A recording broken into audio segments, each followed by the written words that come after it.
Thank you, Mr Speaker.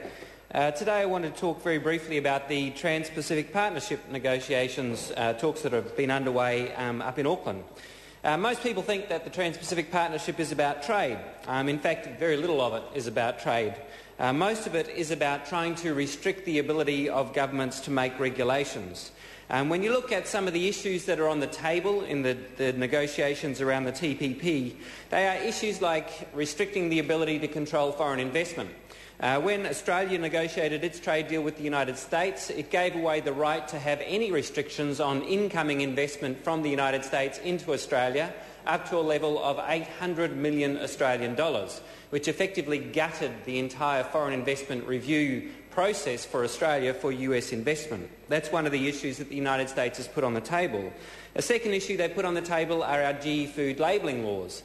Biotech companies in the United States don't like our GE food labelling laws, nor the Australian ones, and they're trying to get those removed as part of the trade negotiations.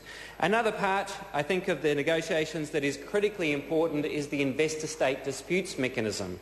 As part of these free trade deals, they establish a disputes mechanism whereby corporations can sue governments in international tribunals. These tribunals generally are set up at the World Bank. They're three-person tribunals that make binding decisions on the governments.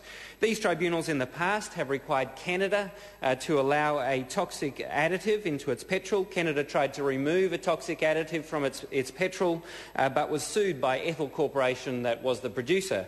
Ethel Corporation argued that Canada had expropriated Ethel Corporation by banning this toxic additive, and it was able to win its case. Recently, Argentina lost a case when it tried to intervene to protect water supply. Argentina argued that it had to intervene because water is a basic human necessity. The tribunal established at the World Bank said that just because something was a human right did not mean that it overrode trade rules. So trade rules actually trumped a human right to water. These are the agreements that the Labor and National parties are very keen for us to sign up to. Investor-state disputes resolutions were in the China-New Zealand Free Trade Agreement that the Labor Party negotiated. So these kinds of issues are what's on the table. Now, the thing is that how do the New Zealand public find out what's part of these negotiations? We know that the New Zealand government has produced a series of position papers outlining the position of the New Zealand government, which have been given to all the other negotiating countries. So the Sultan of Brunei, for example, knows what the New Zealand government's position is on intellectual property, let us say. But the New Zealand people do not know what the New Zealand government position is on intellectual property because the New Zealand government has not released the position papers that it's given to the other negotiating parties. Now, when we've asked the government about this, they said, well, we can't release the position papers because it will undermine our negotiating position. This is not a rational argument. The other countries already know New Zealand's negotiating position because we have given them the position papers outlining our negotiating position. The only people who do not know New Zealand's negotiating position are the people of New Zealand.